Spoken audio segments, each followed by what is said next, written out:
मारूफ businessman Chaudhary Yasir रेहानिया और चौधरी इमरान अख्तर ठोकर कलां ने कुर्तबा रेस्टोरेंट पोर्ट फॉर्म पर महफिल मिलाद मुस्तफ़ा सल्लल्लाहु अलैहि वसल्लम का इनेकाद किया गया। मारूफ नात ख्वान शाहिद रसूल नकवी और बार्सिलोना की शान कदीर अहमद खान ने नात रसूल मकबूल सल्लल्लाहु अलैहि वसल्लम पेश करने की सादत हासिल की। इस रूह परवर महफिल के माने खसूसी पीर तरीक़े रहबर शरीयत मोहतरम इंतसारुल हसन और इनके जिगरे गोशा मोहतरम इसरारुल हसन सरवरी कादरी थे। महफिल की सदारत शेख पीर सैयद इंतसारुल हसन शाह सरवरी कादरी ने की, जबकि महफिल मिलाद में इनके लखते जिगर सैयद इसरारुल हसन शाह ने खिताब किया। महफिल मिलाद में पाकिस्तानी कम्युनिटी की बड़ी तादाद ने शिरकत की।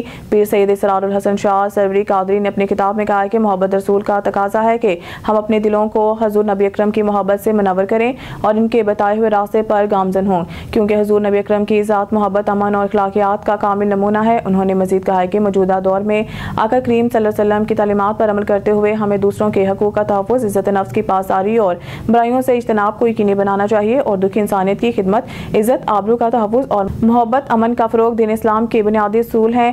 पीर इसरार शाह ने मजीद कहा है कि नबी पाक सल्लल्लाहु अलैहि वसल्लम पूरी इंसानियत और दोनों जहानों के लिए रहमत बनकर आए। उन्होंने फ़ज़ाइल मौला अली बयान करते हुए कहा है कि सैयदना अली मुर्तज़ा को अल्लाह ताला ने बेपनाह ख़ज़ाइस इम्तियाज़ात से मुमताज़ फरमाया और आपको फ़ज़ाइल और कमालात का जामिया अलूम मारफ का मनबा, रिश्तो हदायत, ज़ात शुजात, सखावत का पैकर और मरकज़ वलायत बनाया। महफिल मिलाद का आगाज़ लाफ्ते कलाम पाक से हुआ, जिसके बाद मारूफ नात ख्वान कदीर खान ने नातिया कलाम पेश किया। आखिर में कदीर खान ने इस्लाम पेश किया और पीर सैयद इंतसारुल हसन शाह सरवरी कादरी ने उम्मत मुसलमा की सलामती और खुशहाली और तहफ़्फ़ुज़ इस्तेहकाम पाकिस्तान के ज़मन में पाक पोश की फ़तह के लिए ख़ुसूसी दुआएं मांगी।